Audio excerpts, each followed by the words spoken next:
This video may offend some people, but I do not care. So come on in, let's have a conversation.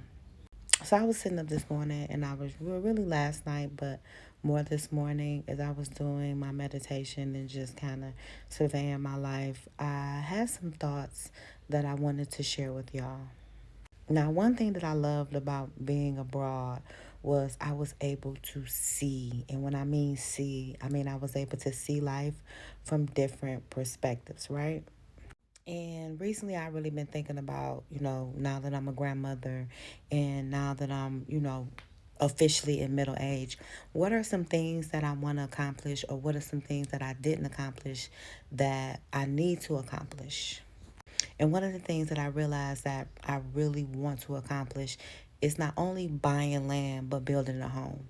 Now, prior to living abroad, this didn't seem as realistic as one may think, right?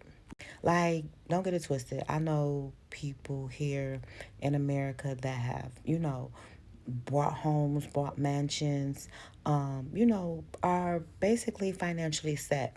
But these people are athletes and entertainers. That's it.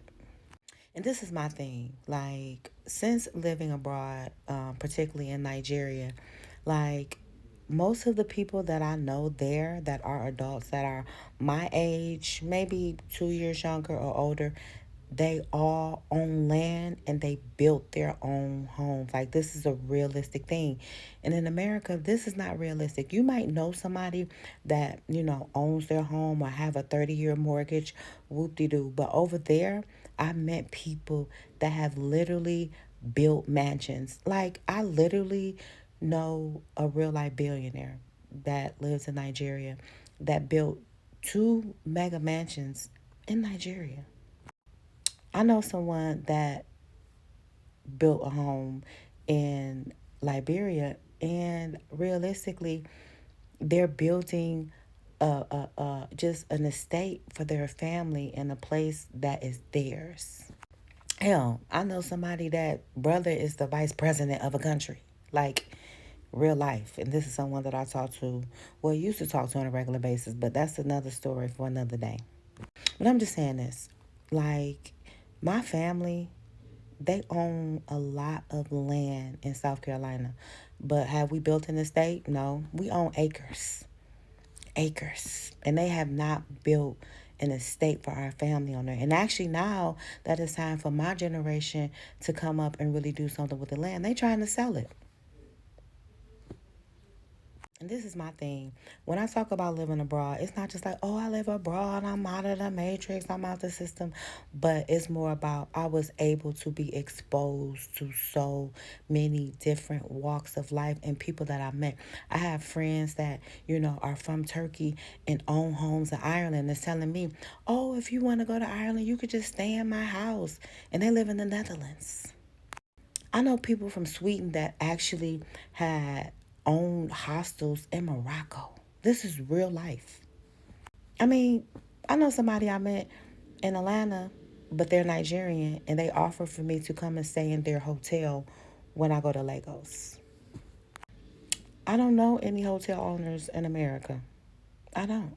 I know athletes that got money. I know rappers that have money. I know reality show people that live decent. But do they own their own land? Like, I really, really know that this is accomplishable because my family owned land. Like, my family owned land, and my grandfather bought a lot of houses in Detroit. But it's not our family estate. There's not a recreation center for the younger generation. There isn't a pool for us to go swimming. There isn't a play area for us to go play in when we were children, or for our children or grandchildren to play in. There isn't a gym. Like, my billionaire friend in Nigeria has a pool and a gym in his house, and he works out every day. Not to mention he has a chef, but that's a whole nother story for another day. What I'm saying is, I really understood what wealth was when I left America. And a lot of people, outside of America, they're like, oh, America is this great place, and I'm going to go there and get money. And realize that when they come here to make money, they make money in order to build in their own country. build estates, build houses, you know, pools and, duplex, whatever. But they take the money that they make in America and then they go to their home country and they build it up. That's what really be happening, y'all.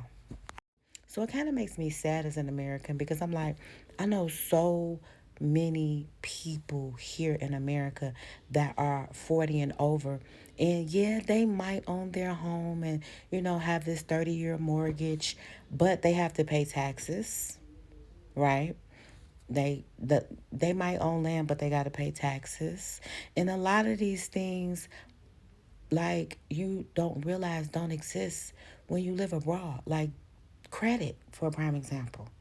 Nobody cares about your credit when you're in Nigeria. Do you have the money or no?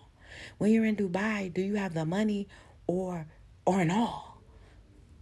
When you in Turkey and you want to rent an apartment, or when you want to buy a property, or if you want to get a passport, do you have the money or no? Because y'all do realize that you can literally get citizenship based on investments in a lot of countries. And I know living abroad takes some adjusting. It took me some adjusting, language barriers, quality of just things that I'm used to as an American. But then I got overseas and my quality, not only did it change, but it upgraded because I was used to going to the grocery store in Dubai and they had a greenhouse in the grocery store. I was used to getting foods that didn't have all of this processed preservatives and chemicals in it. I was used to, if somebody invited you over to their estate or their house, they owned the land. I was accustomed to seeing black women, well, African women, creating businesses and really excelling as entrepreneurs on a rapid pace. And it's just normal. It's not nothing like, oh, give me clout because I'm, no, it's normal. It's expected.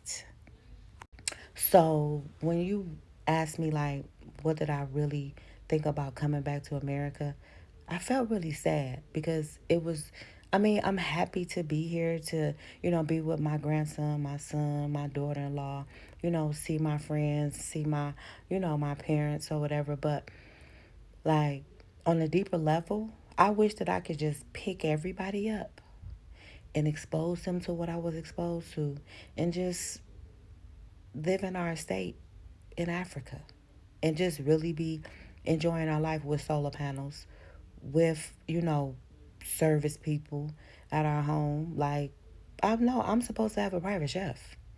I'm supposed to have a gate man, someone to assist me. And in America, that's considered luxury. But overseas, especially in Africa, that's considered normal.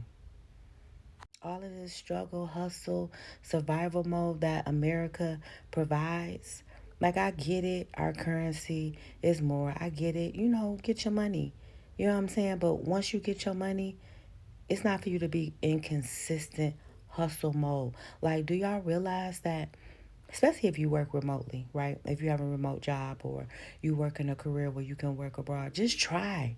Just try it and see how it makes you feel on the inside. Does it allow you to surrender and enjoy life, or does it keep you in constant panic mode of trying to keep up? Because that's all America is, to keep up. And you can't really catch up. You're never going to catch up. Look how many reality show people or celebrities' houses went into foreclosure. They made all that money and still don't own nothing when they could have went to another country and built and still have it. So that's just my rant for today.